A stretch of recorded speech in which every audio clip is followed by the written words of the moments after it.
নমস্কার বন্ধুরা, প্রিয়াঙ্কাস কিচেনে আপনাদের সবাইকে স্বাগত জানাই। আজ আমি হাজির হয়েছি নতুন একটা রেসিপি নিয়ে। আজ আমি আপনাদের সাথে শেয়ার করব ফুলকপির রেজালা। এটা বানানো খুবই সহজ আর খেতেও ভীষণ টেস্টি হয়। আপনারা চাইলে যে কোনো নিরামিষ দিনে এই রেসিপিটা আপনারা ট্রাই করতে পারেন। এটা আপনারা ফ্রায়েড রাইস, পোলাও, ভাত সব কিছুর সঙ্গে পরিবেশন করতে পারেন। তাহলে চলুন দেখে নেওয়া যাক আমি কীভাবে এই রেসিপিটা তৈরি করলাম। তাহলে চলুন ভিডিওটা স্কিপ না করে প্রথম থেকে শেষ পর্যন্ত দেখার অনুরোধ রইল। আর আমার চ্যানেলটি এখনও সাবস্ক্রাইব করা না থাকলে চ্যানেলটি অবশ্যই সাবস্ক্রাইব করার জন্য অনুরোধ রইল। তাহলে চলুন রান্নাটি শুরু করা যাক। ফুলকপি রেজালা বানানোর জন্য সবার প্রথমে আমি একটা মশলা তৈরি করে নেব।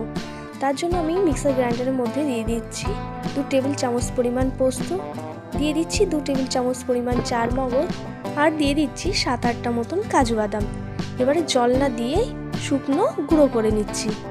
এবারে আমি এর মধ্যে দিয়ে দিচ্ছি কিছুটা পরিমাণ কিশমিশ, আর দিয়ে দিচ্ছি ঝালের জন্য 2টো কাঁচা লঙ্কা।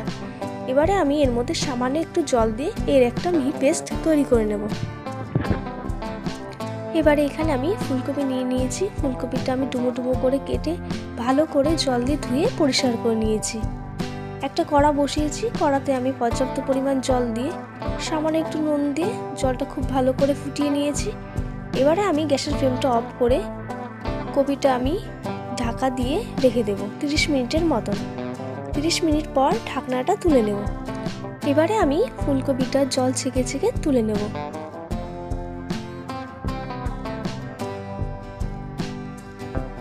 এবার আমি একটা কড়া বসিয়েছি, কড়াটা খুব ভালো করে গরম হয়ে গেলে এর মধ্যে আমি অ্যাড করে দিচ্ছি 3 টেবিল চামচ পরিমাণ রিফাইন্ড অয়েল, আর দিয়ে দিচ্ছি সামান্য একটু লবণ।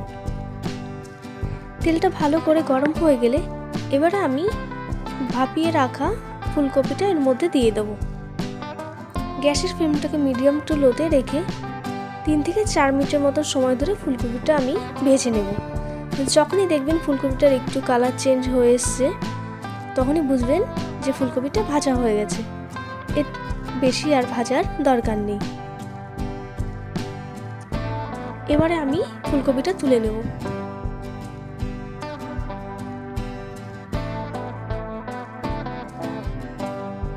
এবারে ওই তেলের মধ্যে আমি দিয়ে দিচ্ছি 1 টেবিল চামচ পরিমাণ গাওয়া ঘি। ঘিটা মেল্ট হয়ে গেলে এবারে আমি এর মধ্যে দিয়ে দিচ্ছি 2টো শুকনো লঙ্কা, 2টো তেজপাতা, 2টো দারচিনি, 2টো লবঙ্গ, 3টে এলাচ, আর দিয়ে দিচ্ছি 10-12টার মতন গোলমরিচ। আর এই একই সাথে আমি এর মধ্যে দিয়ে দিচ্ছি 1 টেবিল চামচ পরিমাণ জিরে। এবারে এই মশলাটা 30 থেকে 40 সেকেন্ডের মতন আমি একটু ভেজে নেব। যখনই দেখবেন মশলাটার থেকে একটা মিষ্টি গন্ধ বেরোচ্ছে, তখনই বুঝবেন যে মশলাটা ভাজা হয়ে গেছে। এবার আমি এর মধ্যে অ্যাড করে দিচ্ছি 1 টেবিল চামচ পরিমাণ আদা বাটা। গ্যাসের ফ্লেমটাকে মিডিয়াম টু লোতে রেখে আদাটাও আমি খুব ভালো করে ভেজে নেব। আদা বাটা থেকে কাঁচা গন্ধটা চলে গেলে এবারে আমি এর মধ্যে অ্যাড করে দিচ্ছি মশলার পেস্ট। আগে থেকে যে আমি একটা মশলার পেস্ট বানিয়েছিলাম, পোস্ত, কাজু বাদাম, কিশমিশ, লঙ্কার যে পেস্ট বানিয়েছিলাম, সেটা আমি এর মধ্যে অ্যাড করে দিয়েছি। এবার সমস্ত কিছু আমি খুব ভালো করে মিশিয়ে নেব। এই পর্যায়ে গ্যাসের ফ্লেমটাকে একেবারে লোতে রেখে মশলাটা খুব ভালো করে কষিয়ে নিতে হবে। অন্যদিকে আমি একটা বাটিতে নিয়ে নিচ্ছি কিছুটা পরিমাণ টক দই। টক দইটা আমি খুব ভালো করে ফেটিয়ে নেব। টক দইটা ভালো করে ফেটানো হয়ে গেছে। এবার আমি এটা একটা সাইডে রেখে দিচ্ছি। এবারে আমি এর মধ্যে দিয়ে দিচ্ছি 1 টেবিল চামচ পরিমাণ কাশ্মীরি লাল লঙ্কার গুঁড়ো, আর দিয়ে দিচ্ছি স্বাদ মতন নুন। এই মশলাটা আমি খুব ভালো করে কষিয়ে নেব।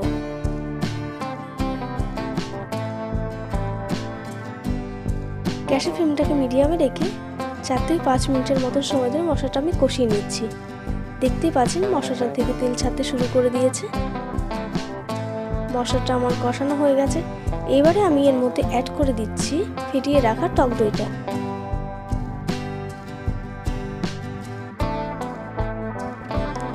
টক দইটা আমি সম্পূর্ণ এখানে অ্যাড করে দিচ্ছি। এখানে আমি 2 টেবিল চামচ পরিমাণ মতন টক দই অ্যাড করে দিয়েছি। টক দইটা যখন অ্যাড করবেন তখন গ্যাসের ফ্লেমটাকে একদম লোতে রাখতে হবে।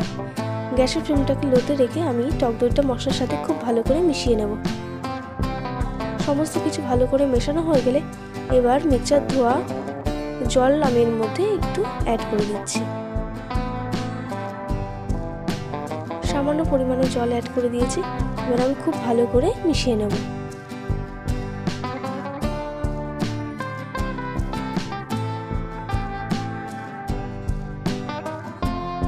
এবারে আমি এর মধ্যে অ্যাড করে দিচ্ছি 1 টেবিল চামচ পরিমাণ চিনি। টেস্টটা ব্যালেন্স রাখার জন্য আমি এর মধ্যে চিনি অ্যাড করে দিয়েছি, আপনারা চাইলে চিনিটা স্কিপ করতে পারেন। এবার সব কিছু একবার ভালো করে নাড়াচাড়া দিয়ে আমি 2 মিনিটের মতন ভালো করে কষিয়ে নিচ্ছি। যতক্ষণ না মশলাটার থেকে তেল ছাড়তে শুরু করবে ততক্ষণ পর্যন্ত আমি মশলাটা ভালো করে কষিয়ে নিয়েছি। এবারে আমি এর মধ্যে দিয়ে দিচ্ছি ভেজে রাখা ফুলকপি। এবারে ফুলকপিটা আমি মশলার সাথে খুব ভালো করে কষিয়ে নেব। ফুলকপিটা আমি মশলার সঙ্গে ভালো করে কষিয়ে নিয়েছি। এবার আমি এর মধ্যে অ্যাড করে দিয়েছি 1.5 কাপ পরিমাণ উষ্ণ গরম জল। এই রান্নাটাই কিন্তু উষ্ণ গরম জলে ব্যবহার করতে হবে। এবার সব কিছু একবার ভালো করে মিশিয়ে নেব। এবারে আমি এটা 2 থেকে 3 মিনিটের মতন একটু গ্রেভিটা ফুটতে দেব। আমি সামান্য একটু লবণ অ্যাড করে দিচ্ছি, আপনারা আপনাদের স্বাদ অনুযায়ী এখানে লবণটা অ্যাড করে দেবেন।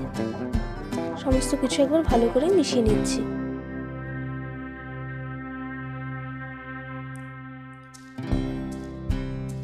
সব কিছু একবার ভালো করে মিশিয়ে নিয়েছি। এবারে আমি এর মধ্যে অ্যাড করে দিচ্ছি 1 টেবিল চামচ পরিমাণ কেওড়া জল, আর আমি দিয়ে দেব 1/2 টেবিল চামচ পরিমাণ গোলাপ জল।